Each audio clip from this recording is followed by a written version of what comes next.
A questão apresentada envolve 3 revoluções e uma interpretação de caráter complexo, exatamente por misturar revoluções de características tão distintas. No primeiro momento, é importante ressaltar que ele fala da Revolução Americana e da Revolução Gloriosa, a segunda fase da Revolução Inglesa, ou, para alguns, Revoluções Inglesas. E ele alega que tanto uma quanto outra buscava restaurar antigas franquias e tradicionais direitos de cidadania. Ou seja, ele atribui a Revolução dos estadunidenses e dos ingleses não ao futuro, e sim ao passado. Já a Revolução Francesa, apontada pelo autor, ela, bem ao contrário, buscava ou tendia ao futuro e representava uma tentativa de mudança radical de condições de vida em sociedade, como pode ser bem comprovado quando ele fala que o que se quis foi apagar completamente o passado. Então, novamente tendendo a uma comparação, as revoluções americana e gloriosa, voltadas mais a direitos tradicionais, e a Revolução Francesa, firmando um viés mais futurístico. Por fim, é importante considerar ainda que o texto leva em consideração que os franceses consideravam-se investidos de uma missão universal, missão essa que era libertar os povos. Tendo interpretado o texto, então, fica mais fácil a gente ir para o enunciado da questão.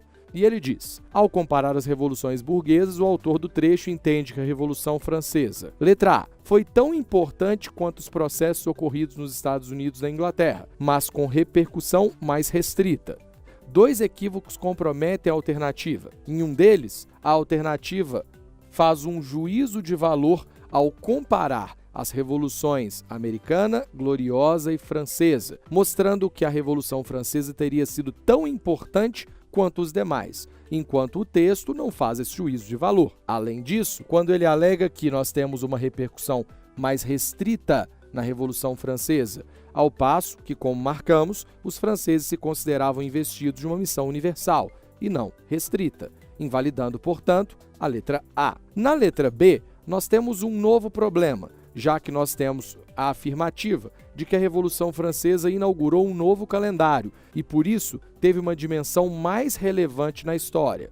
Novamente, um juízo de valor, coisa que o texto não faz e que definitivamente invalida a letra B. A letra C nos parece uma boa alternativa, já que ela alega, como marcamos anteriormente, que a Revolução Francesa tinha propósitos mais progressistas, sendo revertida de um sentido histórico e internacional, como bem pode ser visto na Missão Universal Francesa e como bem pode ser visto na Tendência ao Futuro, onde marcamos. Vejamos a letra D. Ela alega que a Revolução Francesa ganhou rumos muito além dos pretendidos pelos líderes burgueses diante do grande envolvimento popular. Aqui nós temos uma extrapolação, já que o texto não aborda grupos políticos envolvidos e, além disso, também podemos considerar que esses rumos muito além dos pretendidos são questionáveis, já que a Missão Universal Francesa nos dá uma dimensão de que eles pensavam grande e não pensavam pequeno nas repercussões do movimento. A letra E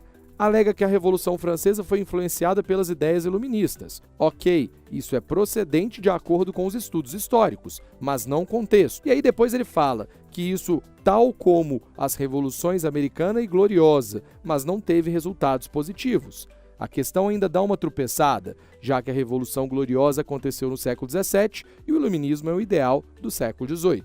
Portanto, um elemento é incompatível com o outro. Podemos considerar, portanto, a alternativa C como a correta, já que os propósitos progressistas e o sentido histórico internacional são muito bem observados no texto.